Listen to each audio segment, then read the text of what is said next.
భవనాన్ని ఇచ్చుకొచ్చి గదిలో మార్చి మళ్ళీ కట్టారో ఏమో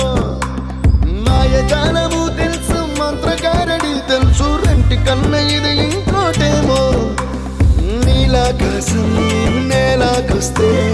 ఇట్టాగే ఉంటాదో ఏమో ఈ సంతోషం దాచాలంటే హృదయాలు ఓ వంద కావాలేమో ఇంతందంగా ఉంటుందా ఈ లోకం ఇన్నాళ్ళు ఈ మనసుకి తెలియాలే